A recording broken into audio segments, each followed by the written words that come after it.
দুর্গাপুরের পরিবেশ বাঁচাতে উদ্যোগী প্রশাসন। ডিভিসি মোড়ের কাছে তৈরি হচ্ছে জঙ্গল।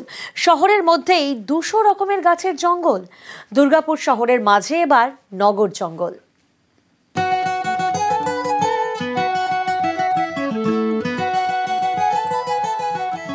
শিল্প শহর দুর্গাপুর। পশ্চিম বর্ধমানের এই শহরে অনেক কারখানা, দূষণ। দুর্গাপুরের পরিবেশ বাঁচাতে উদ্যোগী প্রশাসন। শহরের মাঝেই তৈরি হচ্ছে ঘন জঙ্গল।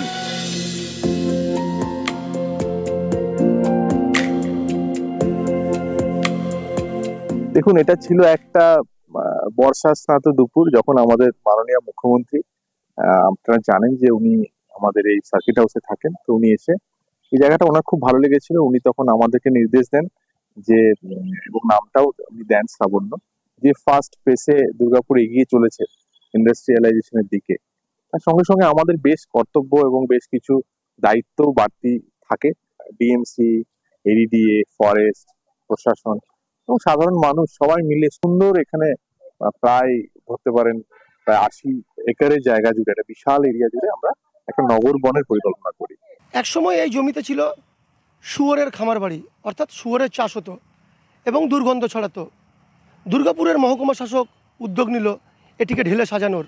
বন দপ্তর, আসানসোল দুর্গাপুর উন্নয়ন পর্ষদ এবং পুরসভার উদ্যোগে শুরু হলো এখানে নগরবন তৈরির কাজ।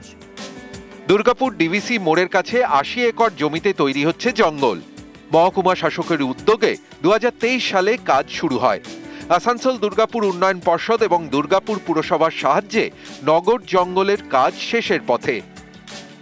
যখন এর পাশ দিয়ে গাড়ি নিয়ে যেতাম, এই জায়গাটায় ঢোকা তো দূরের কথা, এখানে শুয়োর চড়তে দেখেছি। মনে মনে আক্ষেপ হতো যে জায়গাটা যদি একটু ডেভেলপ করা যায় ভালো হতো।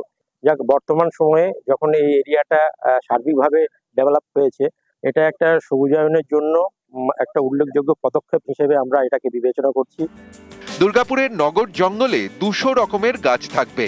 থাকছে জলাশয় এবং গ্রিন গ্যালারি। আমাদের দুর্গাপুর যেটা শিল্পনগরী বলে আমরা জানি, যেখানে দূষণ যথেষ্ট মাত্রায় বেশি, এখানে দূষণ কমবে এটা আশা করা যায়। এবং এই উদ্যোগকে সাধুবাদ জানাই আরও কারণে, এই উদ্যোগ সফল হলে আরও চতুর্দিক থেকে আরও অনেক মানুষ উৎসাহী হয়ে আরও হয়তো গাছ লাগানোর ক্ষেত্রে বা বনাঞ্চল তৈরি সৃষ্টি করার ক্ষেত্রে উদ্যোগী হবে। আমরা ব্যক্তিগতভাবেও যদি আমরা এইভাবে চেষ্টা না করি, তাহলে এই উদ্যোগ তেমনভাবে সফল হবে না।